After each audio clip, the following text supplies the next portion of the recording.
Welcome to Philadelphia, 1793. It is the capital of a young nation, yet the streets are deadly silent. An invisible killer is claiming the city, turning grand boulevards into graveyards. Step inside, if you dare. The morning mist rises from the Delaware River in 1750,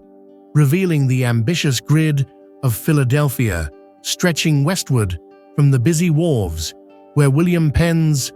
holy experiment in religious tolerance had grown into the largest city in British North America. Yet beneath this orderly vision lay a reality of mud-clogged streets, roaming livestock,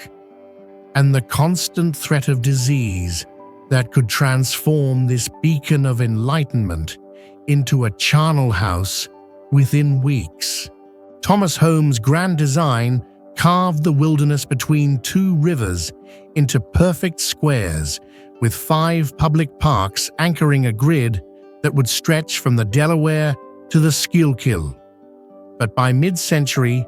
most of Philadelphia's 40,000 residents still crowded along the eastern waterfront,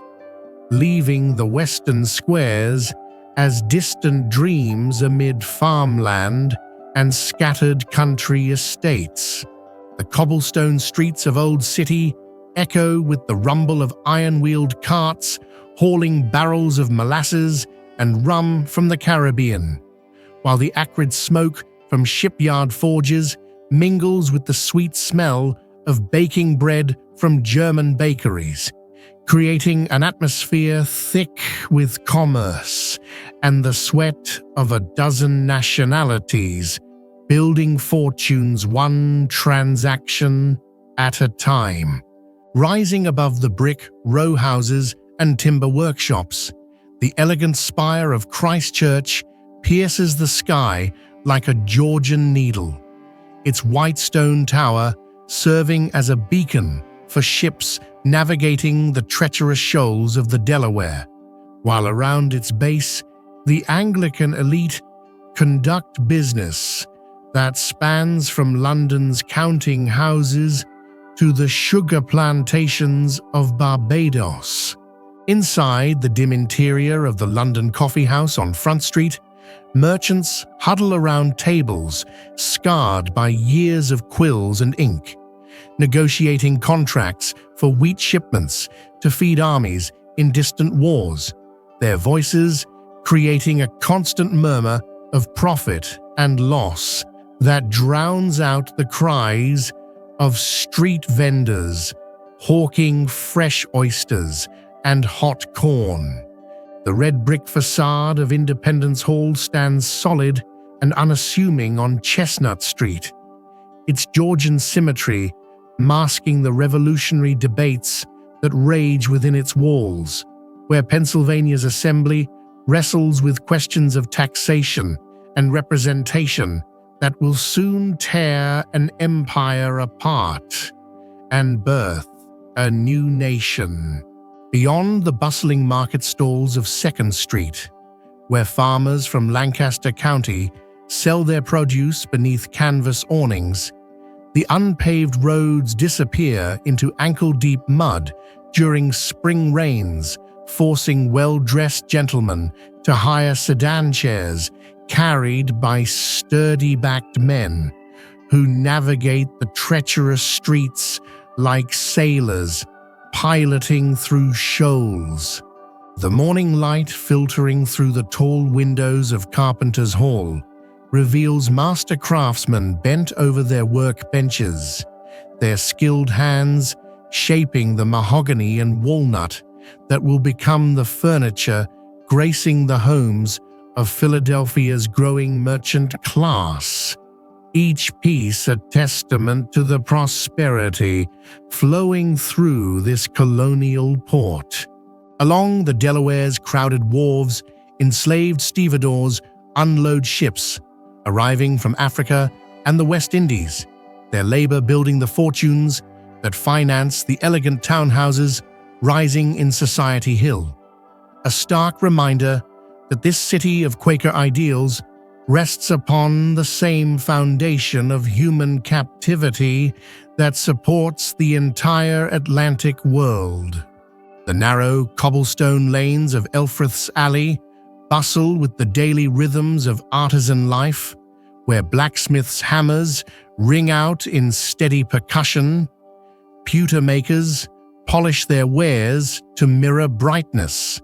and the wives of craftsmen tend kitchen gardens that provide sustenance between the uncertainties of seasonal trade.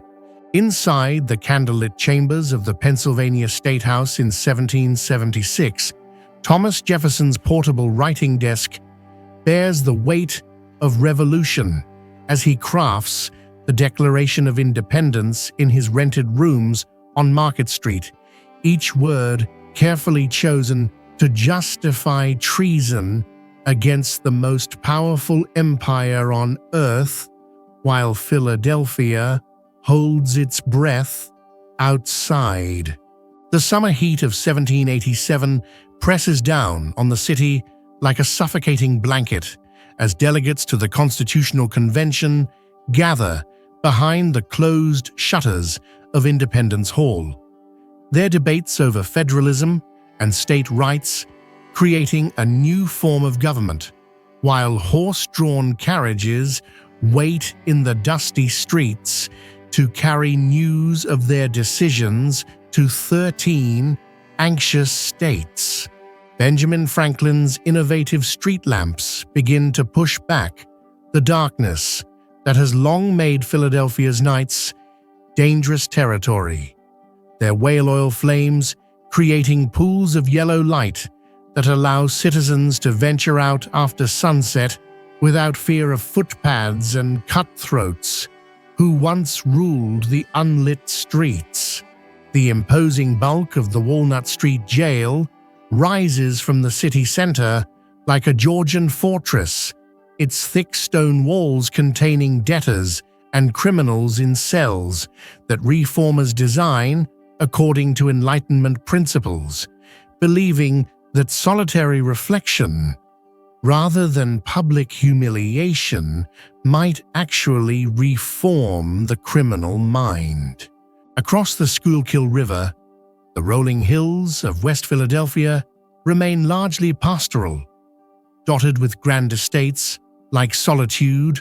and the Woodlands, where wealthy merchants build country retreats surrounded by formal gardens and working farms, their mansions standing like isolated monuments to colonial prosperity amid acres of cultivated wilderness. The brick sidewalks of Chestnut Street come alive with the morning promenade of Philadelphia's elite, where ladies in silk gowns imported from London navigate around merchants' wives dressed in practical homespun, creating a daily theater of class distinction, played out in the shadow of church steeples and counting house chimneys. President George Washington's temporary residence at 6th and Market Street serves as the informal center of the new American government from 1790 to 1800. Its modest exterior belying the momentous decisions made within as the first president establishes precedents that will guide the republic for generations, while Philadelphia serves as the nation's capital. The academic halls of the University of Pennsylvania echo with lectures on natural philosophy and medicine, where Benjamin Rush teaches the latest theories of European science to young men who will carry Enlightenment ideals into the wilderness, making Philadelphia the intellectual capital of a continent still largely unmapped and untamed. At the bustling Pennsylvania hospital, Dr. Benjamin Rush and his colleagues practice medicine according to the latest European methods,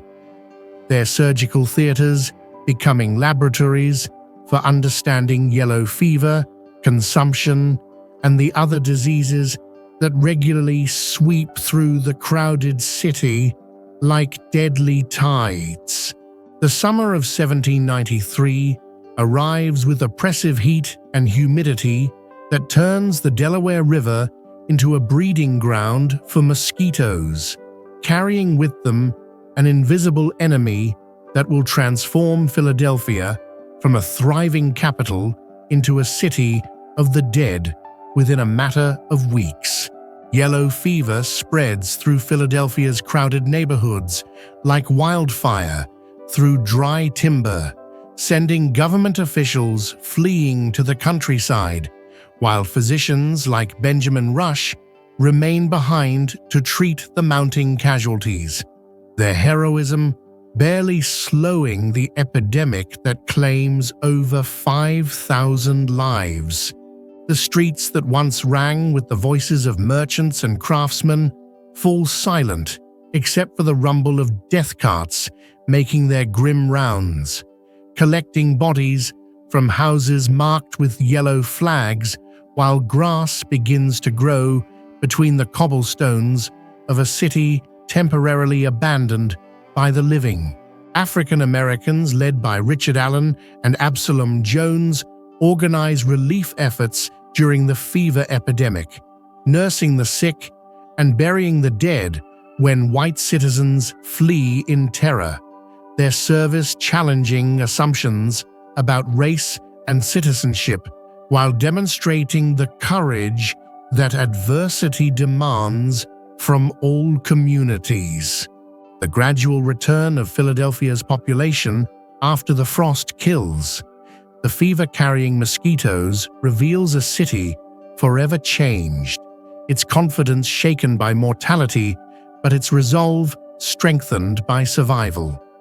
As residents slowly rebuild the commercial networks and social connections that the epidemic had severed. In the coffee houses and taverns of the 1790s, Federalists and Republicans debate the French Revolution's implications for American democracy, their arguments growing heated over whether the United States should support revolutionary France or maintain neutrality, disputes that will shape party politics for decades. The construction of the first Bank of the United States on 3rd Street represents Alexander Hamilton's vision of American capitalism, its neoclassical columns and marble facade projecting financial stability, while critics worry that concentrated wealth might corrupt the republic's democratic ideals. As the 18th century draws to a close, Philadelphia's red brick architecture and cobblestone streets have witnessed the birth of a nation, the creation of a constitution, and survival through epidemic devastation, establishing patterns of urban life, democratic governance, and economic development that will spread across a continent. The tolling of Christchurch bells across the Delaware River Valley marks the end of Philadelphia's time as America's capital in 1800. But the city's influence on American culture, politics, and commerce will continue to radiate outward like ripples from a stone, dropped in still water, shaping the character of towns and cities that have yet to be founded.